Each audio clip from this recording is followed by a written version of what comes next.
Guys இப்போ இந்த ட்ராமாவோடைய continuation பார்க்கலாம். நம்ம ஹீரோவும் ஹீரோயினும் பீச்சில் வந்துட்டு ஃபுல் டைம் ஸ்பெண்ட் பண்ணி ஃபன் பண்ணிட்டு இருக்காங்கல்ல. நைட் ஆனோடனே நம்ம ஹீரோயினும் ரொம்ப லேட் ஆகிடுச்சு, ஏற்கனவே வேலையை வேறு கட்டிச்சுட்டு வந்திருக்கோம், அதனால் வீட்டுக்கு போகலாம் அப்படின்னு சொல்லிட்டு நம்ம ஹீரோ கிட்ட சொல்லிட்டு இருக்கா. ஆனால் ஹீரோவும் இன்றைக்கி ஒரு நாள் இங்கே ஸ்டே பண்ணிவிட்டு அடுத்த நாள் காலையில் போகலாம் அப்படின்னு சொல்கிறான். ரெண்டு பேருக்கு கொஞ்ச நாள் வாக்குவாதம் வருது. நம்ம ஹீரோயினும் ஆஃபீஸில் எவ்வளோ வேலை இருக்குது தெரியுமா, எல்லாத்தையும் போட்டபடி வந்துட்டோம். அதுவும் இல்லாமல் வீட்லேயும் யார்கிட்டையும் சொல்லலை, உங்கள் அப்பா இல்லை வந்துட்டு யாரையாவது தேடிட்டு இருந்தாங்கன்னா என்ன பண்ணுறது அப்படிங்கிற மாதிரிலாம் சொல்லிட்டு இருக்கா.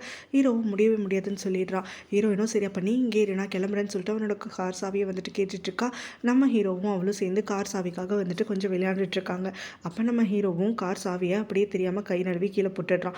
அதுக்கு பிறகு சாவியை காணுன்னு சொல்லிட்டு ரெண்டு பேரும் தேடுறதுக்காக ஆரம்பிக்கிறாங்க. நம்ம ஹீரோ பயங்கரமாக வஞ்சிக்கிட்டே வந்துட்டு தேடுறதுக்காக ஆரம்பிக்கிறான். ஸோ இந்த மாதிரி அவங்க தேடிட்டு இருக்கும்போது தான் நம்ம ஹீரோவும் கார் சாவியை கண்டுபிடிச்சிடறான். ஆனால் கண்டுபிடிச்சதுக்கப்புறமாவும் ஹீரோயின் கிட்ட சொல்ல வேண்டாம் அப்படின்னு முடிவு பண்ணிட்டு கொஞ்சம் வந்து சிக்கியாக ஃபீல் பண்ணிக்கிட்டு அவனோட சாவியை வந்து பாக்கெட்லேயே வச்சு ஒழிச்சு வச்சுக்கிட்டு சாவி கிடச்சிச்சா அப்படின்னு நம்ம ஹீரோயின் கேட்க, எனக்கு கிடைக்கல உனக்கு கிடச்சிச்சா அப்படின்னு சொல்லிட்டு ஒன்றுமே தெரியாத மாதிரி நடிக்கிறான். நம்ம ஹீரோனும் எனக்கு கிடச்சிட்டா நான் இதுக்கு உங்ககிட்ட கேட்டுட்டு இருக்க போகிறேன், காரை தூக்கிட்டு கிளம்ப மாட்டேன், இதெல்லாம் உன் தப்பு தான், நீ தான் வந்துட்டு சாவியை கீழே போட்ட அப்படின்னு சொல்லிட்டு அவ்வளோ திட்டிகிட்டு இருக்கு. நம்ம ஹீரோவும் எல்லாம் உன் தப்பு தான், நான் சொன்னப்பவே கேட்டிருந்தா கார் சாவி தொலையாமல் இருந்திருக்கும் அப்படின்னு அவனும் சத்த போட்டுட்ருக்கான். பெருமா சேர்ந்து ஒரு வழியாக சமாதானம் ஆகி அங்கேயே நைட்டு இருந்து ஸ்டே பண்ண வேண்டியதாக அப்படி முடிவு பண்ணிட்டு பீச்சுக்கு பக்கத்தில் இருக்கக்கூடிய ஒரு ஷேரில் அப்படியே உட்காந்துருக்காங்க. அப்போ நம்ம ஹீரோவும் ஸ்டார் கேஸ் பண்ணுறதுக்காக ஆரம்பிக்கிறான். ஹீரோனை கொஞ்சம் நல்ல மோடில் கொண்டு வரணும் அப்படிங்கிறதுக்காக தான் அவளை டிஸ்ட்ராக்ட் பண்ணுறதுக்காக ஆரம்பிக்கிறான். ஸோ அதனால் இந்த ஸ்டாருக்கு பேர் என்ன, அந்த ஸ்டாருக்கு பேர் என்ன, இது எந்த ஷேப்பில் இருக்குது, அந்த மாதிரிலாம் வந்து அவனும் பேசிகிட்டே இருக்க நம்ம ஹீரோனும் கொஞ்சம் நேரம் அவன் கூட அப்படியே டைம் ஸ்பெண்ட் பண்ணிகிட்டு இருக்கா. பிறகு அவனும் பேசிக்கிட்டே இருந்துட்டு திரும்பி பார்க்குறான். நம்ம ஹீரோயின் அதுக்குள்ளே தூங்கி போயிருக்கா. தூங்குற நம்ம ஹீரோ நான் பார்க்குறேன். நம்ம ஹீரோவும் சாரி, நான் உன்னை வந்துட்டு ரொம்பவே கஷ்டப்படுத்திட்டேன்ல, உன்னை மரியாதை குறைவாக நிறைய தடவை நடத்தியிருக்கேன், இனிமேல் அப்படி நடக்காது அப்படிங்கிற மாதிரி பேசிகிட்டு இருக்கான். அடுத்த நாள் காலையில் ரெண்டு பேருமே கண் விழிக்கிறாங்க. அப்போ நம்ம ஹீரோயினும் அவளோட மடியில் ஒரு பிளாங்கெட் இருக்கிறத பார்த்துட்டு ஹீரோ கிட்ட கொஸ்டின் பண்ணுறான். ஆக்சுவலாக ஹீரோ தான் காலில் இருந்து பிளாங்கெட் எடுத்துகிட்டு வந்து இவளுக்கு குளிருமே நைட் வந்து கவர் பண்ணி விட்டுருந்துருப்பான். இதை கேட்டு பார்த்துட்டு நம்ம ஹீரோவும் திருன்னு முடிச்சிட்டு இருக்க. நம்ம ஹீரோயினும் கார் சாவியை கையில் வச்சுக்கிட்டே தான் நடிச்சியா அப்படின்னு சொல்லிட்டு கறிக்கிறா. அதுக்கு நம்ம ஹீரோவும் அதெல்லாம் எதுவும் கிடையாது, நீ தூங்கினதுக்கப்புறமா திரும்ப கார்க்கியை போய் தேடினேன்னா அப்போ கிடச்சிச்சு, அப்போ தான் பிளாங்கெட் எடுத்துகிட்டு வந்து உனக்கு பொத்தி விட்டேன், துக்கத்தில் இருக்கவனை டிஸ்டர்ப் பண்ண வேணான்ற நல்ல எண்ணத்தில் தான் பண்ணேன் அப்படிங்கிற மாதிரிலாம் சொல்ல நம்ம ஹீரோயினும் நீ என்னமோ பண்ணு, நான் வீட்டுக்கு கிளம்புறேன் அப்படின்னு சொல்லிட்டு அங்கேருந்து கிளம்புறா. இந்த பக்கம் பார்த்தோன்னா லின்னும் நம்ம ஹீரோவோட தம்பியும் சேர்ந்து பிளான் பண்ணுறோங்கிற பேரில் முதல் நாள் நைட்டு பயங்கரமாக ட்ரிங்க் பண்ணிடுறாங்க. ட்ரிங்க் பண்ணிவிட்டு அப்படியே அரை மயக்கத்தில் தள்ளாடுறவளை கொண்டு வந்து இங்கே நம்ம ஹீரோவோட தம்பியும் நல்லெண்ணத்தில் ஒரு ஹோட்டல் ரூமில் ஸ்டே பண்ண வைக்கிறான். ஆனால் இவங்க கண் விழிக்கும் போது ரெண்டு பேரும் ஒன்றா ஹக் பண்ணிட்டு படுத்துட்ருக்க. லின்னுக்கும் வந்து எதுவுமே ஞாபகம் இல்லாமல் அவனை போட்டு அடித்து கத்துறதுக்காக ஆரம்பிக்கிறா. கொஞ்ச நேரம் ஒன்றும் புரியாமல் அடி வாங்கிட்டு இருக்கக்கூடிய ஹீரோவோட தம்பியும் அதுக்கப்புறமா அவகிட்ட நடந்ததெல்லாம் சொல்கிறான். நேற்று நம்ம ரெண்டு பேரும் நைட்டு மீட் பண்ணி பேசிகிட்டு இருந்தோம்ல, அப்போ நீ அளவுக்கு அதிகமாக ட்ரிங்க் பண்ணிட்டேன், உன்னால் சுத்தமாக வந்துட்டு கண்ணை கூட திறக்க முடியல, என்னால் எப்படி உன்னை தூக்கிட்டு போக முடியும், அதனால தான் இதே ஹோட்டலில் ஒரு ரூம் புக் பண்ணி உன்னை ஸ்டே பண்ண வைக்கலான்னு சொல்லிட்டு பார்த்தேன். நைட்டு எப்பயோ தூங்கும் போதே உன்னோட கை உன் மேலே தெரியாமல் பட்டிருக்கும். ஆனால் ஒரு விஷயம் தெளிவாக சொல்கிறேன், எனக்கு நடுவில் எதுவுமே நடக்கலை, கண்டிப்பாக வந்துட்டு நான் அந்த மாதிரிலாம் பண்ண மாட்டேன் அப்படிங்கிற மாதிரி சொல்லிட்டு இருக்கேன். அவளும் சரின்னு அதை கேட்டு கொஞ்சம் காம் ஆகுறா. ஹீரோயினும் எப்படா வீட்டுக்கு வருவாங்கன்னு சொல்லிட்டு ஹீரோட அம்மாவும் அப்படியே காத்துட்ருக்க. அவங்க ரெண்டு பேரையும் பார்த்தோன்னே அவங்களோட கோவம் பீக்கு கேடுது. எங்கேயுமே சொல்லாமல் எங்கே போனீங்க வந்தீங்க அப்படின்னு சொல்லிட்டு கத்திட்டு இருக்காங்க. நம்ம ஹீரோயினும் அவங்க கொஞ்சம் காமான உடனே எனக்கு இந்த மார்க்கெட்டில் இதை பார்த்தோன்னே உங்கள் ஞாபகம் தான் வந்துச்சு, உங்களுக்காக தான் வாங்கிட்டு வந்தேன் அப்படின்னு சொல்லிட்டு ஒரு பேக்கேஜ் கொடுக்குறா. ஸோ அவங்களும் அதை பார்க்குறாங்க. பார்த்துட்டு அதில் ஸ்ட்ராபெரி இருக்குன்னொன்னே அவங்களுக்கு சமய கோவம் வருது. இதுக்கு முன்னாடி லைஃப்பில் நான் ஸ்ட்ராபெரியை பார்த்ததில்லைன்னு நினைக்கிறியா, அதனால தான் இதை பார்த்தோன்னே என்ன ஞாபகம் வந்துச்சு, எனக்கு வாங்கிட்டு வந்தியா அப்படின்னு சொல்லிட்டு கத்துறாங்க. நம்ம ஹீரோவும் அவன் ரொம்ப நல்ல எண்ணத்தில் தான் வாங்கிட்டு வந்தா, அவங்களுக்கு பிடிக்குன்ற நம்பிக்கையில், எதனால சும்மா வந்துட்டு அவளை திட்டுறீங்க அப்படின்னு சொல்லிட்டு கேட்குறான். உடனே அவனோட அம்மாவும் இவன் அசிங்கப்படுத்துறா, நீ அவளுக்கு சப்போர்ட் வேற பண்ணுறியா அப்படின்னு சொல்லி கத்திட்டு அங்கேருந்து கோச்சிட்டு கிளம்பி போயிடுறாங்க. நம்ம ஹீரோயின் வந்து கொஞ்சம் கவலையாக இருக்க. ஹீரோவும் கவலைப்படாத, கொஞ்சம் நாள் எங்கள் அம்மா அவனை புரிஞ்சுப்பாங்க அப்படிங்கிற மாதிரி அவளுக்கு ஆறுதல் சொல்கிறான். நம்ம ஹீரோயினும் அடுத்த சீன் பார்த்தோன்னா ஹீரோவோட அம்மா கிட்ட எப்படியாவது நல்ல பேர் எடுக்கணும், அவங்களோட பழகணும் அப்படின்னு நினச்சிக்கிட்டு அவருடைய அம்மா யோகா பண்ணிட்டு இருக்கும் போது அவங்க கிட்ட வந்து எனக்கும் சொல்லிக் கொடுக்குறீங்களா, நீங்கள் இந்த வயசில் கூட இவ்வளோ எங்கே இருக்கிறதுக்கு யோகா தான் காரணம் போல் அப்படிங்கிற மாதிரி கொஞ்சம் ஐஸ் வைக்கிறா. அதை கேட்டுட்டு ஹீரோவோட அம்மாவும் எனக்கு உனக்கு சொல்லிக் கொடுக்கறதுக்குலாம் டைம் இல்லை, இப்போ என்ன நான் பண்ணுறதை பார்த்து செய் அப்படிங்கிற மாதிரி சொல்லிடுறாங்க. அவளும் அவங்கள பார்த்து எல்லாத்தையும் ஒன்று ஒன்றா செஞ்சுட்டே இருக்கா. உடனே அவங்களுக்கோ எல்லாமே ஈஸியாக இருக்கனால தான் நீ செய்கிற, அடுத்தது கொஞ்சம் கஷ்டமாக இருக்கிறத பண்ணுற, முடிஞ்சால் பண்ணிக்காட்டு அப்படிங்கிற மாதிரி சொல்லிட்டு அவங்க ஒரு மூவ் பண்ணுறாங்க. ஸோ அந்த பொசிஷன் பார்த்தோன்னா அவங்களுக்கே வந்துட்டு கழுத்து சுலுக்கிக்கிட்டு போயிட்டு நம்ம ஹீரோயினும் பதறி அடிச்சுட்டு போகிறா. அவங்க வலி தாங்க முடியாமல் அலறிட்டு இருக்கிறத பார்த்துட்டு அவங்க கழுத்தை வந்துட்டு நான் சரி பண்ணுறேன் அப்படின்னு சொல்லிட்டு அவள் இன்னொரு பக்கம் கழுத்தை திருப்பி விடுறா. அது அவங்களுக்கு இன்னும் கொஞ்சம் பெயின் ஆகிடுது. ஸோ இவங்களும் வந்துட்டு அதுக்கப்புறமா கழுத்தில் பெல்ட்டெல்லாம் மாட்டிட்டு வந்துட்டு நம்ம ஹீரோயினை தான் படி போத்துட்ருக்காங்க. யோகா பண்ண வரேன், எனக்கு ஹெல்ப் பண்ண வரேங்கிற பேரில் என் கழுத்தை உடச்சி விட்டு என்னை கொலை பண்ணலான்னு முயற்சி பண்ணிகிட்டு இருக்கா. நான் கத்துற சவுண்டு மட்டும் கேட்டு யாரும் வராமல் இருந்திருந்தீங்கன்னா இவ கண்டிப்பாக என்னை முழுசாக கொலை பண்ணியிருப்பா பண்ணியிருப்பா அப்படிங்கிற மாதிரிலாம் கத்திட்டு இருக்க நம்ம ஹீரோயினும் சத்தியமாக இல்லை ஆண்டி, நான் நிஜமாவே உங்களுக்கு கழுத்தை சரி பண்ணணும்னு நினச்சி தான் திருப்பினேன், ஆனால் அது இப்படி ஆகும்னு நினைக்கல அப்படிங்கிற மாதிரிலாம் சொல்லிட்டு இருக்க அம்மாவும் இன்னும் கொஞ்சம் கடுப்பாகி அவளை திட்டிட்டு அங்கேருந்து எழுந்து போயிட நம்ம ஹீரோவோட அப்பாவும் சேர்ந்து சமாதானப்படுத்துகிறாங்க. அவங்க கொஞ்ச நாளில் உன்னை பற்றி புரிஞ்சுப்பாங்க, அவங்க வந்து உன்னை ஏற்றுக்கிறதுக்கு மறுக்கிறாங்க, அதனால தான் இந்த மாதிரிலாம் பேசிகிட்டு இருக்காங்க அப்படின்னு சொல்லிட்டு. இன்னொரு பக்கத்தில் பார்த்தோன்னா அந்த சம்பு இருக்கால ஹீரோவோட எக்ஸ் கேர்ள் ஃப்ரெண்ட், ஃபஸ்ட்டு ஸ்டோரியோட ஸ்டார்டிங்கில் ஹீரோவை கூட ரிஜெக்ட் பண்ணுவாளே அந்த பொண்ணு, அவள் இப்போ அப்ராட்லேருந்து தாய்லாண்டுக்கு கிளம்பி வந்துடுறா. ஸோ அவங்க அப்பாவை மீட் பண்ணோன்னே அவங்க அப்பாவை என்ன சொல்லாமல் வந்துட்டு அப்படிங்கிற மாதிரிலாம் கொஸ்டின் பண்ணிகிட்டு இருக்க அவள் உங்களுக்கு ஒரு சர்ப்ரைஸ் இருக்குது அப்படின்னு சொல்லிட்டு ஒரு குட்டி பொண்ணை வர வைக்கிறா. ஸோ இந்த குட்டி பொண்ணு யாருன்னு அவரை கொஸ்டின் பண்ண அது என்னோட பொண்ணு தான் அப்படின்னு சொல்கிறா. 5 வயசு ஆகுது அந்த குழந்தைக்கு அப்படின்னு சொல்கிறா. இதை கேட்ட அவங்க அப்பாவும் ஷாக் ஆகிட்டு, இந்த விஷயத்தை நீ என்கிட்ட இத்தனை வருஷமாக சொல்லாமல் இருந்தியா, யார் அந்த குழந்தைக்கு அப்பா அப்படின்னு சொல்லிட்டு கேட்க அதுக்கு அந்த சம்புவும் குழந்தையோட அப்பா யாராக இருந்தால் என்ன, எனக்கு வந்துட்டு மனசில் முடிவு பண்ணிட்டேன், ஹீரோ தான் இந்த குழந்தைய வளர்க்கணும் அப்படின்னு சொல்லிட்டு இந்த சொசைட்டிக்கு முன்னாடி குழந்தையோட அப்பாவா நான் அவனை தான் வந்துட்டு ஒத்து பண்ணி தவிர வேறு யாரையும் அந்த குழந்தைக்கு அப்பாவாக விட மாட்டேன் அப்படின்னு சொல்கிறா. ஸோ குழந்தைய காட்டினா அவன் ஒத்துப்பானா அப்படின்னு சொல்லிட்டு அவங்க அப்பாவும் கேட்க அவனை நம்ப வச்சே நான் தீருவேன், என்னால் வந்துட்டு அது பண்ண முடியும் அப்படிங்கிற மாதிரி இவ சொல்கிறா. அதுக்கப்புறம் தான் அவங்க அப்பாவும் ஹீரோக்கு ஏற்கனவே கல்யாணம் ஆயிடுச்சு அப்படின்னு சொல்லிட்டு அவனுடைய ஃபோட்டோஸ் எல்லாம் காட்டுறாங்க. இதை பார்த்தோன்னே அவளும் என்ன தானே லவ் பண்ணிட்டு இருந்தான், இந்த கல்யாணம் நடந்துக்கிறதுக்கு வாய்ப்பே கிடையாது அப்படின்னு உடனே அந்த பொண்ணும் யாரோ கோடீஸ்வரரோட பொண்ணுன்னு சொன்னாங்க. ஒருவேளை இதெல்லாம் வந்துட்டு ஃபேமிலியோடைய ஸ்டேட்டஸ் அதிகமாக்கிறதுக்காக பண்ணப்பட்ட கல்யாணமாக இருக்கும் அப்படிங்கிற மாதிரி அந்த சம்பும் வந்துட்டு அதுக்கப்புறம் சொல்லிட்டு ஹீரோவை எப்படி என் பக்கம் இழுத்துட்டு வரணுங்கிறது எனக்கு தெரியும், கல்யாணம் ஆயிடுச்சுங்கிறதுக்காகலாம் என்னோட மனசை மாற்ற மாட்டேன், என்னோட குழந்தைக்கு அவனை தான் அப்பாவாக்கணும்னு நான் முடிவு பண்ணிட்டேன், அதனால் நான் அதை அடைஞ்சியே தீருவேன் அப்படிங்கிற மாதிரி சொல்லிட்டு இருக்கா. இன்னொரு பக்கத்தில் நம்ம ஹீரோடைய அப்பா கொஞ்சம் கவலையாக இருக்க ஹீரோயின் போயிட்டு என்னாச்சுன்னு கேட்குறா. ஸோ அதுக்கு அவர் என்ன சொல்கிறாருன்னா, அவர் ஹீரோடைய தம்பி டீ கிட்ட வந்துட்டு பேசியிருப்பாரு, அவனை ஃபேக்ட்ரிக்கு போய் ஒர்க் பண்ண சொல்லியிருப்பாரு, அவன் கிராஜுவேஷன்லாம் முடிஞ்சு போனதுனால. ஆனால் அவனும் ஃபேக்ட்ரி வேலையெல்லாம் ரொம்ப வந்துட்டு அருவருப்பானது அப்படிங்கிற மாதிரி பார்க்குறான், ரொம்ப இழிவாக பார்க்குறான். இந்த மாதிரி அண்ணன் மட்டும் சிஇஓ ஆகிறதுக்காக கம்பெனியில் டிப்டாப்பாக போட்டு உட்காரணும், நான் மட்டும் கிரேஸ்லையும் அழுக்குலையும் போய் வேலை செய்யணுமா அப்படின்னு சொல்லிட்டு கேட்டிருப்பான். அதனால தான் இவர் வந்து வருத்தமாக இருக்கார், எல்லா வேலையும் சமங்கிறது அவனுக்கு எப்போ புரிஞ்சுக்க போகிறான்னு தெரியல அப்படிங்கிற மாதிரிலாம் சொல்லிட்டு நம்ம ஹீரோயினை கிட்ட ரொம்ப வருத்தப்பட்டு பேச ஹீரோயினும் நீங்கள் எதுவும் கவலைப்படாதீங்க, நான் உங்களுக்காக அவன்கிட்ட போய் பேசி பார்க்குறேன் அப்படிங்கிற மாதிரி சொல்கிறா. ஸோ அதுக்கு தான் ஹீரோட அப்பாவுமே நீ அவனோட பெஸ்ட் ஃப்ரெண்டுங்கிறதுனால கண்டிப்பாக நீ சொல்கிறது அவன் கேட்டாலும் கேட்பான் அப்படிங்கிற மாதிரி அனுப்பி வைக்கிறாரு. அவளும் இங்கே வந்த உடனே அவன் வந்து கிண்டல் பண்ணுறதுக்காக ஆரம்பிக்கிறான், என் அண்ணனோட ஒய்ஃப்க்கு என்கிட்ட என்ன வேலை, என்னமோ பேசுறதுக்குலாம் வந்திருக்காங்க அப்படிங்கிற மாதிரிலாம் சொல்லிட்டு இருக்க நம்ம ஹீரோயினும் காலேஜ் முடிஞ்சு போய் எத்தனை நாள் ஆச்சு, இன்னும் எத்தனை நாள் வந்துட்டு இப்படி வீட்டில் தண்டமாக உட்காந்துட்டு இருக்க போகிறேன், உங்கள் அப்பாவோட கம்பெனியில் எப்போ ஒர்க் பண்ண போகிறேன் அப்படின்னு சொல்லி கேட்க எங்கள் அப்பா தான் ஒன்று அனுப்பி வச்சாருங்கிறது நல்லாவே தெரியுது அப்படிங்கிற மாதிரி சொல்கிறான்.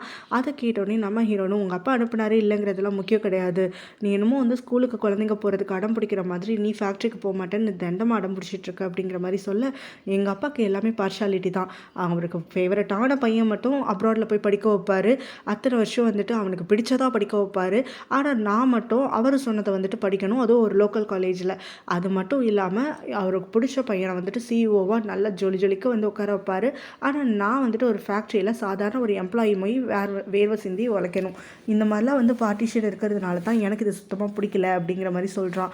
நம்ம ஹீரோயினும் இதில் என்ன அசிங்கம் இருக்குது, ஃபேக்ட்ரியும் உங்கள் அப்பாவோடது தான், கம்பெனியும் உங்கள் அப்பாவோடது தான், ஆளுக்கு ஒரு பையன் ஒரு இடத்துல இருந்தால் அது சேஃபான இடமா இருக்கும்னு சொல்லிட்டு தானே அவர் பார்க்குறாரு அப்படின்ற மாதிரிலாம் சொல்ல அவனும் அது எல்லாத்தையும் ஏற்றுக்க முடியாதுன்ட்டு கிளம்பி போயிடுறான். இங்கே நம்ம ஹீரோவும் ஹீரோயினை பார்க்குறதுக்காகன்னு சொல்லிட்டு வரான். அந்த சமயத்தில் அவளும் என்னோட ரூம்குள்ளே வராதுறான்னு கத்திக்கிட்டே வந்துட்டு அவனை துரத்துக்கிட்டே இருக்க நம்ம ஹீரோவும் அவளை பிடிச்சி தள்ளி விட்டு அவன் மேலே வந்துட்டு லைட்டாக ஏறிக்கிட்டு கொஞ்சம் ரொமான்டிக்காக அவளை பார்த்துக்கிட்டே அவனோட லவ்வை கன்ஃபஸ் பண்ணுறான்.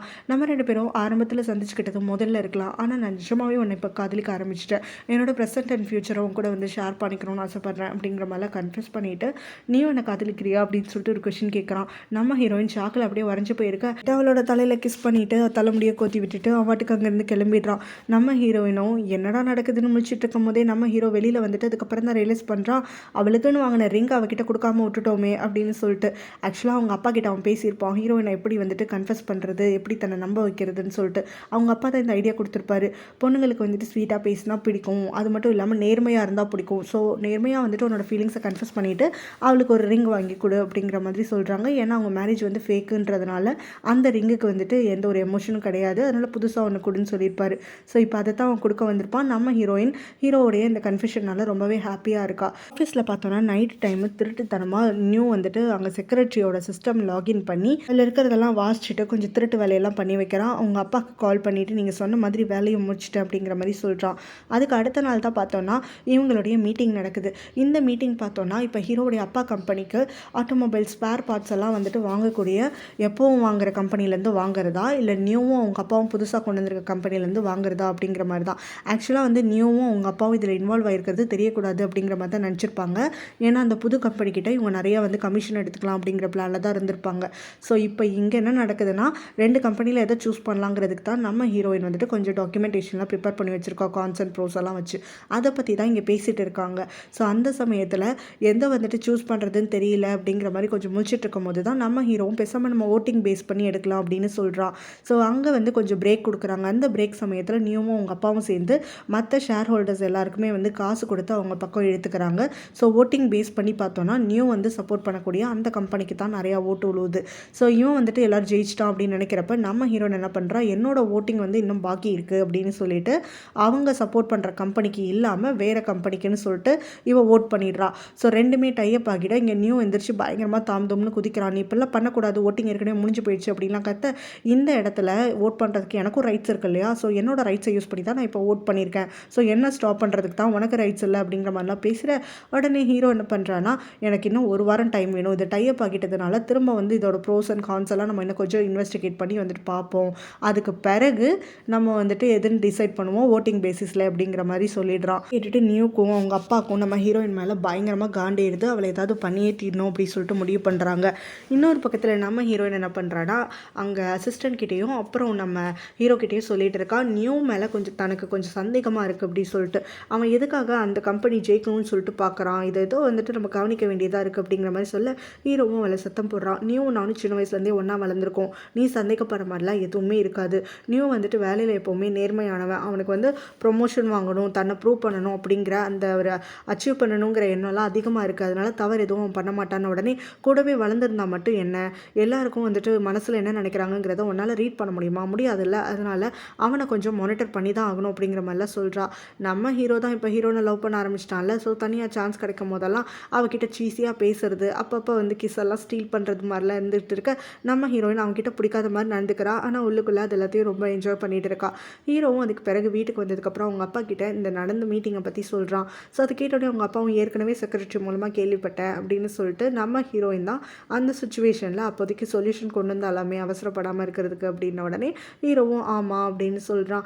ஆனால் அவள் வந்து இந்த மாதிரி நியூவை சந்தேகப்படுறா, எனக்கு அதில் விருப்பமே கிடையாது, நான் அதை அவகிட்ட தெளிவாகவே சொல்லிட்டேன் அப்படின்ன உடனே அவங்க அப்பாவும் இப்போயாவது தெரிஞ்சுக்கிட்டியா, நான் வந்து உனக்கு ரைட்டான பொண்ணை தான் உனக்கு ஃப்யூச்சர் பார்ட்னராக வந்து கொண்டு வந்திருக்கேன்னு சொல்லிட்டு அப்படின்ன உடனே ஹீரோவும் அதுக்கு தேங்க் பண்ணுறான். அவங்க அப்பா அதுக்கப்புறம் கன்ஃபர்ஸ் பண்ணி அந்த பொண்ணுக்கிட்ட ரிங்கை கொடுத்துட்டியா, உன்னோட ஃபீலிங்ஸ் அக்செப்ட் பண்ணிக்கிட்டாளா அப்படின்னு சொல்லிட்டு கேட்க, கன்ஃபர்ஸ் பண்ணிட்டேன் ஆனால் ரிங் இன்னும் கொடுக்கல, மறந்துட்டேன் அப்படிங்கிற மாதிரி சொல்கிறா. சரி அது ஒன்றும் பிரச்சனை இல்லை, நெக்ஸ்ட் வீக் என்னுடைய பர்த்டே பார்ட்டி இருக்குல்ல, அப்போ பார்ட்டியில் எல்லாருக்கும் முன்னாடி எல்லாருக்கும் முன்னாடி நீ கொடுக்குறப்போ நீ எவ்வளோ ஜென்யூனாக இருக்குங்கிறத அவளால் உணர முடியும் அப்படிங்கிற மாதிரி சொல்கிறாரு. இந்த சீன் பார்த்தோன்னா ஹீரோவுடைய அப்பாவுடைய பர்த்டே ஃபங்க்ஷன் வந்துடுது. ஸோ அதுக்கு பார்த்தோம் கம்பெனியோடைய ஷேர் ஹோல்டர்ஸ் அண்ட் இம்பார்ட்டண்ட் அவங்களுடைய ஃபேமிலி ஃப்ரெண்ட்ஸ் எல்லாம் வந்து கூப்பிட்ருக்காங்க. அங்கே நம்ம ஹீரோவும் வந்துட்டு அவங்க ஒய்ஃப் கிட்ட வந்து கன்ஃபஸ் பண்ணணும் அப்படிங்கிற மாதிரி அவங்க அப்பாவும் சிக்னல் கொடுத்துக்கிட்டு இருக்க நம்ம ஹீரோவை எல்லாருக்கும் முன்னாடி அறிமுகப்படுத்துகிற மாதிரி படுத்துறாரு. இப்போ ஹீரோ வந்துட்டு கம்பெனியோடைய ஆக்டிங் பிரசிடெண்ட்டாக இருந்துட்டுருக்கான் இல்லையா. ஸோ இப்போ அவன் என்ன பண்ணுறான்னா ஒரு பெரிய ஸ்பீச் கொடுக்கறதுக்காக ஆரம்பிக்கிறான். நான் வந்து சின்ன வயசுலேருந்து எங்கள் அப்பா அம்மாவெல்லாம் வந்து ஒழுங்காகவே பார்த்துக்கல, அவங்கள கஷ்டப்படுத்திக்கிட்டே இருந்தேன், ஆனால் இந்த கம்பெனிக்குள்ளே வந்ததுக்கப்புறம் என்னோடய லைஃப் சேஞ்ச் ஆச்சு, அது எல்லாத்துக்கும் காரணம் என்னோட ஒய்ஃப் தான் அப்படின்னு சொல்லிட்டு பெருசாக ஒரு லென்த்தியாக ஒரு ஸ்பீச்சை கொடுத்து நம்ம ஹீரோயினும் வந்துட்டு பக்கத்தில் கூப்பிட்டு அப்படியே கீழே வந்து முட்டி போட்டு அவளுக்கு ரொமான்டிக்காக வந்து ப்ரொப்போசல் எல்லாம் பண்ணி அவளுக்கு அந்த ரிங்கையும் வந்துட்டு போட்டு விடுறான். இதை பார்த்துட்டு ஹீரோவுடைய அம்மாவுக்கு பயங்கரமாக வயிறு எரியுது. அவங்களும் ஹீரோவுடைய அப்பா கிட்ட இதெல்லாம் உங்களுக்கு தெரிஞ்சு தான் நடக்குதா அப்படின்ன உடனே ஹஸ்பண்ட் அண்ட் ஒய்ஃப்குள்ளே என்ன நடந்தால் நம்ம வேடிக்கை தான் பார்க்கணும், நம்ம வந்து இதெல்லாம் வந்து கேள்வி கேட்கக்கூடாது அப்படின்ற மாதிரி அவரோட ஒய்ஃபை வந்து கண்ட்ரோல் பண்ணி வைக்கிறாரு. நம்ம ஹீரோயினுக்கு அவன் ரிங்கை போட்டு விட்ட அடுத்த செகண்ட் பார்த்தோன்னா அங்கே அந்த சம்பு வரா. ஸோ அவளோட பிளான் படி இங்கே கூட்டத்துக்கு முன்னாடி வந்து பேசினாதான் இவங்க யாராலையும் மறுப்பு தெரிவிக்க முடியாது அப்படின்னு சொல்லிட்டு தான் அவங்க அப்பாவோடையும் குழந்தையோடையும் அங்கே வந்துட்டு பார்த்து நீ இவளோட வாழ முடியாது, நீ என் கூட தான் வாழ்ந்தாகணும், ஏன்னா உன்னோட குழந்தைக்கு நீ பதில் சொல்லி ஆகணும் அப்படின்னு சொல்லிட்டு சொல்கிறா. நம்ம ஹீரோவும் மற்றவங்களும் சேர்ந்து இதை கேட்டு ஷாக்காக அப்போ தான் அந்த சம்புவும் அவளோட குழந்தைய உள்ளே கூப்பிட்றா. அவங்க அப்பா அந்த குழந்தைய கூப்பிட்டு வந்த உடனே அவரோட அம்மாவும் அப்படியே ஷாக்கில் மயங்கி விழுகிறாங்க. உடனே அவங்கள ஹீரோவுடைய அப்பா அப்புறம் அவனோட தம்பி இல்லைன்னு எல்லாருமா சேர்ந்து அவங்களை கொஞ்சம் ரெஸ்ட் எடுக்க வைக்கணும்னு சொல்லிட்டு வீட்டுக்குள்ளே கூட்டிகிட்டு போயிடுறாங்க. நம்ம ஹீரோயினும் அவள் கையில் இருக்கக்கூடிய அந்த ரிங் ஹீரோ போட்டு விட்டான்ல அதை உடனே கலட்டி அவங்ககிட்ட கொடுத்துட்டு கோவமாக அழுதுகிட்டே அங்கேருந்து கிளம்பி போயிடுறா. இந்த பக்கம் அந்த சம்புவும் நம்ம ஹீரோயினை ஃபாலோ பண்ண விடாமல் தடுத்து நிறுத்தி முதல்ல எனக்கும் என் குழந்தைக்கு ஒரு வழியை சொல்லு அப்படின்ட்டு வந்து நிற்கிறா. நம்ம ஹீரோவும் ஒன்றும் புரியாமல் முடிச்சுட்டு இருக்கான். ஹீரோயின் இந்த மாதிரி ஹீரோ தன்னை ஏமாற்றிட்டானே, நம்பிக்கையை கொடுத்து ஏமாந்து போயிட்டோமே அப்படின்னு சொல்லிட்டு அவன் அந்த பக்கம் பக்கம் அழுதுகிட்டே வந்துட்டு நடந்து வரும்போது ரோட்டில் திடீர்னு ஒரு வேன் வந்து நிற்கிது அவளை கடத்திட்டு போகிறதுக்காக. இந்த வேன் வந்து செட்டப் பண்ணது யாருன்னா நியூவும் அவங்க அப்பாவும் தான். ஹீரோயின் கம்பெனியில் பிரச்சனை கொடுக்காம இருக்கணுங்கிறதுக்காக அவளை கொஞ்ச நாள் வந்துட்டு கொண்டு போய் அடைச்சி வைக்கணும், அந்த கான்ட்ராக்ட் வந்து டீல் போட்டு வர வரைக்கும் அப்படிங்கிற மாதிரி யோசிக்கிறாங்க. கரெக்டாக அப்போ தான் ஹீரோயினை பார்க்குறலான்னு சொல்லிட்டு அவங்க வீட்டுக்கு வரான். அங்கே தான் இவளை வந்துட்டு பார்த்துடனே இவளை காப்பாற்றி அவங்க அம்மா கிட்ட கூட்டிகிட்டு போயிடுறான். ஸோ இந்த பக்கத்தில் அந்த குழந்தைய பற்றி எல்லாரும் பேசிகிட்டு இருக்கும்போது நம்ம ஹீரோவுடைய அம்மாவும் நம்பவே மாட்டேங்கிறாங்க. இவ யாருக்கு குழந்தை பெற்றாலும் என் பையனை வந்துட்டு இப்போ உரிமை கொண்டாடிட்டு இருக்கா அப்படின்ன உடனே அதுக்கு அந்த சம்புவும் நான் யார் கூட வேணாலும் இருந்திருக்கலாம், ஆனால் இந்த குழந்தை வந்து உங்கள் பையனோடது தான், இந்த குடும்பத்து வாரிசு தான் அப்படிங்கிற மாதிரிலாம் சொல்ல ஹீரோவுடைய அம்மாவும் அப்போ டிஎன்ஏ டெஸ்ட் உடனே எடுப்போம் அப்படிங்கிற மாதிரி சொல்கிறாங்க. உடனே சம்புக்கும் பயம் உதற ஆரம்பிக்குது. அவங்க அப்பாவுக்கு அவ சிக்னல் கொடுக்க அவங்க அப்பாவும் என் பொண்ணையை சந்தேகப்படுறீங்களா, என் பொண்ணை அசிங்கப்படுத்துறதுக்காக தானே டிஎன்ஏ டெஸ்ட்லாம் வந்துட்டு எடுக்க சொல்கிறீங்க, டிஎன்ஏ டெஸ்ட்லாம் நாங்கள் எடுக்க மாட்டோம், என் பொண்ணு வந்துட்டு எல்லாருக்கும் முன்னாடி அசிங்கப்பட்டு நிற்கணுமா, எத்தனை ஆண்களோட பழகுனாங்கிற மாதிரி வந்துட்டு என் பொண்ணை வந்து இப்படி கூட பப்ளிக்கில் வந்து பேசுகிறீங்க, இந்த மாதிரி நீங்கள் பேசிகிட்டு இருந்தீங்க, இன்னொரு தடவை டிஎன்ஏ டெஸ்ட் அது இதுன்னு கிளம்புனீங்கன்னா மீடியா கிட்ட போயிட்டு இந்த விஷயத்தை நான் சொல்லிடுவேன், அதாவது உங்கள் பையன் ஏற்கனவே கல்யாணம் ஆகியிருந்தாலும் வேற ஒருத்தையோட குழந்தை பெற்றிருக்கான்னு சொல்லிட்டு அப்படிங்கிற மாதிரிலாம் கத்திட்டு இப்போ குழந்தைய கூட்டிகிட்டு வா அப்படின்னு கத்துறாரு. சம்பவும் அந்த குழந்தைய பிடிச்சி இழுத்துட்ருக்கு. ஆக்சுவலாக இவன் என்ன பண்ணியிருப்பானா நம்ம ஹீரோ கிட்ட வந்துட்டு ஃபோட்டோவெல்லாம் காட்டி அந்த குழந்தைகிட்ட இங்கே வரதுக்கு முன்னாடியே பழக்கி விட்ருப்பா, இவன் தான் உங்கள் அப்பா, அதனால் வந்துட்டு இவனை பார்க்கும் போதெல்லாம் நீ அவன்கிட்ட ரொம்ப பாவப்பட்ட மாதிரி நடிக்கணும், அவன்கிட்ட இருந்து அவனை கூப்பிடும் போதெல்லாம் அழுகணும் அப்படின்லாம் சொல்லி அந்த குழந்தைக்கு தப்பு தப்பாக சொல்லி கொடுத்து வச்சிருப்பா. ஸோ இங்கேயும் வந்துட்டு அந்த குழந்தைய ஹீரோ கிட்டேருந்து பிரிக்க அந்த குழந்தையும் வந்துட்டு அப்பா அப்பான்ட்டு அழுகுது. நம்ம ஹீரோ அதனால் ரொம்ப எமோஷன் ஆகிட்டு சம்பு கிட்ட தனியாக பேசணுங்கிறான். தனியாக வந்தோடனே அந்த சம்பு நம்ம ஹீரோவை ஹக் பண்ணிக்கிட்டு நம்ம 2 பேரும் எப்படிலாம் லவ் பண்ணோம், நான் தெரியாமல் வந்துட்டு வேற ஒருத்தனுக்காக அவசரப்பட்டு ஒன்றை விட்டுட்டு போயிட்டேன், ஆனால் அவன் எப்படிப்பட்டவன் தெரிஞ்சதுக்கப்புறம் நீ தான் வந்துட்டு என்னோட ட்ரூ லவ்ங்கிறத புரிஞ்சுக்கிட்டேன், அதனால் நம்ம 2 பேரும் ஏற்றுக்கோ, என்னையும் குழந்தைய ஏற்றுக்கோ அப்படிங்கிற மாதிரிலாம் வந்து சொல்லிட்டு இருக்க நம்ம ஹீரோவும் நான் ஹீரோயினை தான் லவ் பண்ணுறேன் அப்படிங்கிற மாதிரி சொல்கிறான். அது மட்டும் இல்லாமல் இது எப்படி சாத்தியமாகும் அப்படிங்கிற மாதிரி கேட்க அதுக்கு அவன் என்ன சொல்கிறான்னா 5 வருஷத்துக்கு முன்னாடி நம்ம டேட் பண்ணும் போதே நான் வந்துட்டு ப்ரெக்னென்ட் ஆகிட்டேன், ஆனால் அப்போ ப்ரெக்னென்ட் ஆனது தெரியாமல் தான் நான் உன்னோட பிரேக்கப் பண்ணேன், அதுக்கப்புறமும் வந்துட்டு குழந்தைய வந்து நான் பெற்றுக்கிட்டு வளர்க்க ஆரம்பித்தேன், அப்போ எனக்கு இருந்த பாய் ஃப்ரெண்டும் இந்த குழந்தைய வந்து ஏற்றுக்கிட்டு வளர்க்க ஆரம்பித்தான், ஆனால் கொஞ்ச நாளுக்கு அப்புறம் நாங்கள் பிரேக்கப் பண்ணதுக்கப்புறம் நம்ம 2 பேரும் திரும்ப ஒன்று சேர்ந்தோம்ல, இந்த சமயத்தில் உண்மையை உங்ககிட்ட சொல்கிறதுக்கு எனக்கு பயமாயிடுச்சு, அப்போ நீ கோவப்பட்டு என்னையும் குழந்தையும் விட்டுட்டு போயிடுவியோன்னு சொல்லிட்டு அதனால் குழந்தை இருந்த விஷயத்தையும் நான் உங்ககிட்ட இருந்து மறைச்சிட்டேன் அப்படிங்கிற மாதிரிலாம் நம்ம ஹீரோ கிட்ட பயங்கரமாக அளந்து விட்டுட்டுருக்கா. அமைதியாக எல்லாத்தையும் கேட்டுகிட்டே நின்றுட்டுருக்கா. அந்த சம்புவும் இப்போ தான் நான் உண்மையெல்லாம் சொல்லிட்டேன், திருந்தியும் வந்துட்டேன்ல, பேசாமல் என்னையும் குழந்தையும் ஏற்றுக்கிறியா அப்படிங்கிற மாதிரி கேட்டுட்ருக்க நம்ம ஹீரோவும் நான் என்னுடைய ப்ரெசென்ட்டு ஃப்யூச்சர்னு சொல்லிட்டு ஹீரோயினோட தான் டிசைட் பண்ணிட்டேன், என்னால் உன்னை ஏற்றுக்க முடியாது, நீ என்னோட பாஸ்ட் மட்டும்தான், எனக்கு உன் மேலே எந்த ஒரு ஃபீலிங்ஸும் கிடையாது, என் ஒய்ஃப் கூட தான் நான் லைஃப்பை ஸ்பெண்ட் பண்ணணும்னு நினைக்கிறேன் அப்படின்ன உடனே அப்போ குழந்தைக்கு பொறுப்பெடுத்துக்க மாட்டியா அப்படின்னு அந்த சம்பு வந்துட்டு கத்துறா. அதுக்கு நம்ம ஹீரோவும் அமைதியாகவே இருந்துட்டு எனக்கு கொஞ்சம் டைம் வேணும் குழந்தைய பற்றி யோசிக்கிறதுக்கு அப்படிங்கிற மாதிரி சொல்லிடுறான். அதுக்கப்புறம் அந்த சம்புவும் அவங்க அப்பாவையும் அவளோட குழந்தையும் வந்துட்டு கூட்டிகிட்டு கிளம்பி போயிடுறா. நம்ம ஹீரோயினும் வந்துட்டு பயங்கரமாக வீக்கோட வரும்போது அழுதுகிட்டே இருக்க வீக்கு என்ன நடந்துச்சுன்னு தெரியாது, ஆனால் ஹீரோக்கும் ஹீரோயினுக்கும் நடுவில் ஏதோ வந்துட்டு ஒரு விரிசல் வந்திருக்குங்கிறத தெரிஞ்சுக்கிட்டு அந்த இடத்த வந்து தான் தக்க வச்சுக்கணும், யூஸ் பண்ணிக்கணும் அப்படின்னு சொல்லி பார்த்துட்டு இருக்கான். இப்போ ஹீரோயின் வந்துட்டு அவங்க அம்மா கூட வீட்டுக்கு வந்துடுறா. அவங்க அம்மாக்குமே இன்னும் முழுசாக என்ன நடந்துச்சுன்னு தெரியாது. சுத்தமாக சாப்பிடாம செய்யாமல் இருந்துட்டு இருக்கா. தான் அவளுக்கு கொஞ்சம் கன்சோல் பண்ணிட்டு இருக்கான். ஸோ அவளை சாப்பிடலாம் வச்சு கொஞ்சம் பார்த்துட்டு இருக்கான். அந்த சமயத்தில் தான் அவன் என்ன சொல்கிறான்னா அவளை திரும்ப வந்து அவனுடைய ஒர்க் ஷாப்பில் ஒர்க் பண்ணுறதுக்காக கூப்பிட்றான். உங்கள் அம்மா ஒத்துப்பாங்களா, உங்கள் அம்மா என்ன வெறுக்கிறாங்களே அப்படிங்கிற மாதிரி சொல்ல எங்கள் அம்மா கிட்ட நான் கண்டிப்பாக பேசிக்கிறேன், எப்படி பேசணுங்கிறதெல்லாம் எனக்கு தெரியும், ஆனால் நீ அங்கே கரெக்டாக வர மட்டும் பாரு அப்படிங்கிற உடனே நம்ம ஹீரோயினும் தன்னோட லைஃப் இனிமேல் இங்கே தான் அப்படிங்கிற மாதிரி வந்துட்டு ஒத்துக்கிறா. அந்த சமயத்தில் திடீர்னு வந்து அவளுக்கு மயக்கம் வர அப்படியே விழுகிறதுக்காக போகிறா. வீயும் அவளை பிடிச்சி காப்பாற்றிடுறான். அதுக்கு பிறகு அவளை கைத்தாங்களாக வந்து பிடிச்சி கூட்டிகிட்டு வந்துட்டுருக்கான். அப்போ தான் நம்ம ஹீரோயினை பார்க்குறதுக்காக அந்த பக்கமாக வர ஹீரோவும் இவங்க 2 பேரும் ஒன்றா கை கொடுத்துட்ருக்கிறத பார்த்துட்டு ரொம்பவே வந்து கோவப்படுறான். கொஞ்ச நேரம் ரெஸ்ட் பண்ணட்டும் அப்படின்னு சொல்லிட்டு அவளை உட்கார வச்சு அதுக்கப்புறம் அவள்கிட்ட பேசிகிட்டு இருக்கான். அவளுக்கு வந்து நல்ல ஒரு சீனியராக இருப்பேன், அவள் எப்படி இத்தனை நாள் வந்துட்டு ஒரு பிரதர் மனன்ஷலோ அது மாதிரி இருப்பேன் அப்படிங்கிற மாதிரிலாம் அவகிட்ட பேசிகிட்டு இருக்கும்போது தான் நம்ம ஹீரோ என் ஒய்ஃப் கிட்ட இருந்து விலகிடு அப்படின்னு சொல்லிட்டு அங்கே வரான். யார் உன்னோட ஒய்ஃப்னு நம்ம ஹீரோயினும் போட்டு கத்திட்டு இருக்க அப்படியே 3 பேர் அடிச்சுக்கிறதுக்காக ஆரம்பிக்கிறாங்க. வீயும் அவள் உன்னை பார்க்க விரும்பல, இங்கேருந்து கிளம்பி போயிடு அப்படிங்கிற மாதிரி பேச நம்ம ஹீரோவும் நான் அவளை லவ் பண்ணுறேன், அவள் என்னோட ஒய்ஃப், என் ஒய்ஃப் கிட்ட பேசுறதுக்கு உன்னோட பெர்மிஷன் தேவையில்லை அப்படிங்கிறான். இப்படியே வந்து இவங்க 2 பேரும் வாக்குவாதம் பண்ணிக்கிட்டே இருக்க நம்ம ஹீரோயினும் இந்த சண்டையை தீக்கணுங்கிறதுக்காக நான் ஹீரோ கிட்ட பேசிட்டு வரேன் அப்படின்னு சொல்லிட்டு வீ கிட்ட சொல்கிறா. வீயும் கொஞ்சம் விலகி போய் நிற்க நம்ம ஹீரோவும் அதுக்கப்புறமா ஹீரோயினை கொஞ்சம் ரொமான்டிக்காக பார்த்துக்கிட்டே அவளுக்குன்னு வாங்கிட்டு வந்திருக்கக்கூடிய ஃப்ளாஸ் அவகிட்ட கொடுக்குறான். நம்ம ஹீரோயினும் அதை அக்செப்ட் பண்ணிக்கிறா. நம்ம ஹீரோ அதை வாங்கின உடனே வந்துட்டு ரொம்பவே சந்தோஷப்படுறான். ஹீரோயின் வந்துட்டு தம் பக்கம் கோவமா இல்லைன்னு சொல்லிட்டு, ஆனால் நம்ம ஹீரோயினும் அப்படியே அதை கீழே போட்டுட்டு இதெல்லாம் கொடுத்தா நான் அப்படியே வந்துட்டு உன்னோட ட்ரிக்கு ஃபாலோ ஆகிடுவேன் நினச்சியா, எனக்கு உங்ககிட்ட பேசுறதுக்கு எதுவும் இல்லை அப்படின்னோடனே நம்ம ஹீரோவும் நான் சொல்ல வந்ததை சொல்லிடுறேன், உங்ககிட்ட நான் வந்து எக்ஸ்ப்ளனேஷன் கொடுத்து தான் ஆகணும் அப்படின்ன உடனே வீயும் வந்துட்டு அவள் தான் பேச மாட்டேங்கிறல்ல விட்டு போடா அப்படிங்கிறான். 2 பேரும் அவளுக்காகன்னு சொல்லிட்டு இழுத்து பிடிச்சி சண்டை பிடிச்சிட்டு இருக்கானுங்க. ஹீரோயினும் கொஞ்ச நேரம் கழிச்சு கடுப்பாகி உங்ககிட்ட பேசுறதுக்கு எதுவும் இல்லைன்னு சொல்லிட்டேன், வீ சொல்கிறது தான் கரெக்டு, அதனால என்னை விட்டுட்டு இங்கேருந்து கிளம்பி போயிடு அப்படிங்கிற மாதிரி சொல்ல அப்போ தான் அங்கே சம்பு குழந்தை குழந்தைய கூட்டிகிட்டு வந்து சேர்றா. நம்ம ஹீரோவும் நீ என்ன பண்ணுற அப்படின்ன உடனே, நீ அங்கே ஆஃபீஸ்லேருந்து கிளம்புறத பார்த்தேன், அதனால உன்னை ஃபாலோ பண்ணிக்கிட்டே வந்தேன் அப்படிங்கிற மாதிரி சொல்கிறா. ஸோ அதுக்கு பிறகு யார் இவ, ஓ இவ தான் உன் ஒய்ஃப் இல்லை, என்கிட்ட இருந்து உன்னை திருடினவ அப்படிங்கிற மாதிரியெல்லாம் நம்ம ஹீரோனை பற்றி பேசிகிட்டு இருக்க. வியும் வந்துட்டு ஒன்றுமே புரியாமல் யார் இவ அப்படின்னு சொல்லிட்டு நம்ம ஹீரோயின் கிட்ட கேட்குறா. அதுக்கு அந்த சம்புவும், நான் தான் ஹீரோவுடைய ஃபர்ஸ்ட் ஒய்ஃப், என்னோட குழந்தை தான் இது, ஹீரோக்கு வந்து குழந்தை தான்.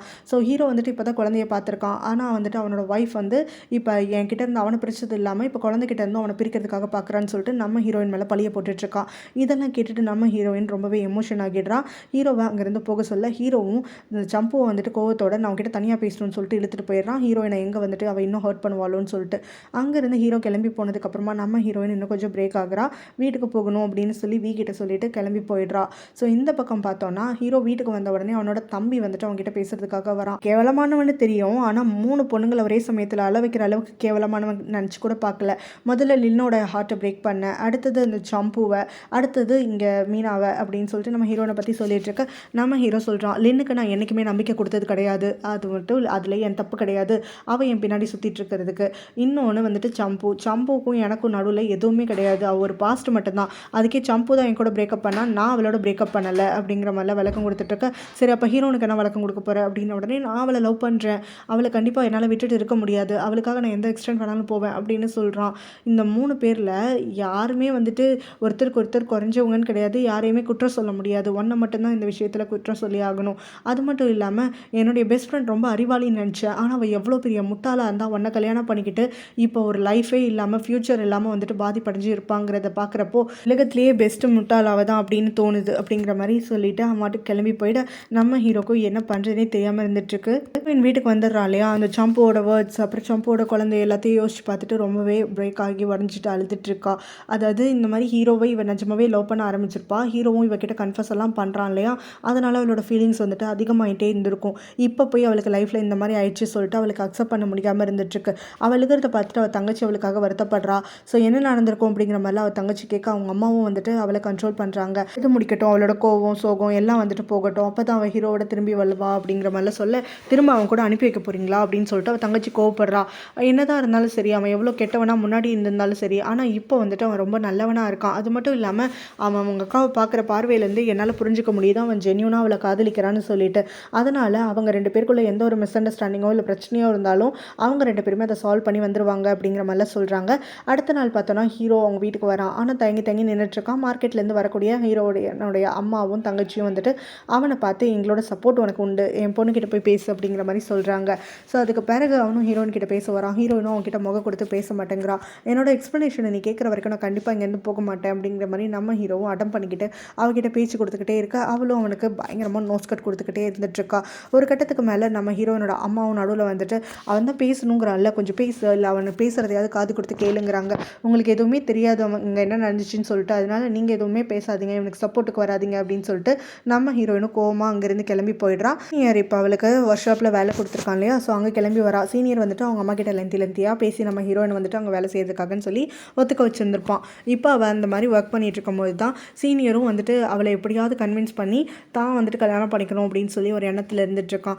நம்ம ஹீரோயின் அங்கே ஒர்க் பண்ணிகிட்டே இருந்துகிட்ருக்கான்னு சொல்லிட்டு பார்க்குறான். அதே சமயத்தில் அவள் இன்னும் பழைய மாதிரி இல்லைங்கிறதையும் ரிலீஸ் பண்ணிவிட்டு அவளுக்கு சாப்பாடாவது கொடுக்கலாம், அவள் கண்டிப்பாக சாப்பிட்ருக்க மாட்டான்னு சொல்லிட்டு எடுத்துகிட்டு வரான். நம்ம ஹீரோட நான் சாப்பிடல தான், ஆனால் எனக்கு பசிக்கல, வேணாம் அப்படின்றா. ஸோ இவனை வந்துட்டு அவகிட்ட கொஞ்சம் நேரம் பேசிட்டு, முதல்ல நீனு பழைய மாதிரி ஆனால் தான் உனக்கு வந்துட்டு எல்லாமே கரெக்டாக வந்து யோசிக்க முடியும், அதனால் முதல்ல சாப்பிடு அப்படின்னு சொல்லிட்டு அவளோட கையை பிடிச்சி அந்த சாப்பாட்டெல்லாம் கொடுக்குறான். அப்போ தான் நம்ம ஹீரோவும் அங்கே கரெக்டாக வந்துட்டு அங்கே ஒளிஞ்சிருந்து இவங்க 2 பேரையும் வந்து பார்த்துட்ருக்கான். இவங்க என்ன பேசுகிறாங்கன்றது அவனுக்கு கேட்கலனாலும் அவன் என்ன பண்ணுறான்னா, இவங்க 2 பேரும் ரொம்ப க்ளோஸாக இருக்காங்க, கையெல்லாம் குலுக்கிக்கிறாங்கன்னு சொல்லிட்டு அதெல்லாம் பார்த்து ரொம்பவே வந்து ஜலஸ் ஆகிடுறான். அப்போ தான் ஒரு கார் டெலிவரிக்குன்னு சொல்லிட்டு அங்கேருந்து சீனியர் கிளம்பி போயிட நம்ம ஹீரோயினும் அங்கே வந்து லாக் பண்ணிவிட்டு வேலையை முடிச்சுட்டு வெளியில் வரா. அது வரைக்கும் அவளுக்காக காத்துட்டு இருக்கக்கூடிய ஹீரோவும் அவளை ஸ்டாப் பண்ணிட்டு, நீ என்னோட ஒய்ஃபுங்கிறத மறந்துட்டியா அப்படின்னு சொல்லிட்டு கேட்குறான். என்ன ஒய்ஃபு, சும்மா ஃபேக் மேரேஜ் பற்றியெல்லாம் பேசாது அப்படின்னு நம்ம ஹீரோன்னு சொல்லிட்டு இருக்க.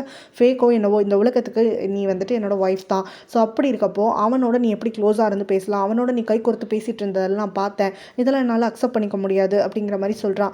நம்ம ஹீரோயினும் எனக்கும் அவனுக்கும் நடுவில் இருக்கக்கூடியது மரியாதை மட்டும்தான், ஒருத்தருக்கு ஒருத்தர் இருக்கக்கூடிய அந்த ரெஸ்பெக்ட் மட்டும்தான், நான் அவனுடைய சீனியராக தான் பார்த்துட்ருக்கேன், அவன் என்ன ஒரு ஜூனியராக தான் பார்த்துட்ருக்கான், தேவையில்லாமல் உன்னோடைய எண்ணங்களுக்கெல்லாம் என்னால் பதில் சொல்ல முடியாதுன்னு நம்ம ஹீரோனும் கோவப்பட்டு கத்திட்டுருக்கா. ஹீரோவும் நீ நம்ம வீட்டுக்கு வா, அதுக்கு பிறகு எதனாலும் பேசிக்கலான்னு சொல்கிறான். நம்ம ஹீரோயின் வரதுக்காக மறுக்கிறா. ஹீரோவும் நீ என் கூட வந்து தான் ஆகணும் அப்படின்னு சொல்லிட்டு அவளை பிடிச்சி இழுத்துட்டே இருக்கா. அவ கோவப்பட்டு அவனை அரைஞ்சிடுறா. என் பக்கத்தில் வராத, என்னை பார்க்க வராதுங்கிற எல்லாம் கேட்குறியா அப்படின்னு சொல்லிட்டு அவ கத்திட்டே இருக்க, நம்ம ஹீரோவும் எப்பவும் போல் ஹக் பண்ணால் அவனுக்கு பனிஷ்மெண்ட் கிடைக்குன்றது மறந்துட்டியா என்ன அப்படின்னு சொல்லிட்டு அவளை இழுத்து கிஸ் பண்ணுறான். நம்ம ஹீரோயினும் அவனை பிடிச்சி தள்ளி விட்டுட்டு அடிக்கிறதுக்காக கையை ஓங்குறா. ஆனால் அடிக்கிறதுக்குள்ளேயே வந்துட்டு அப்படியே மயங்கி விழுந்துடுறா.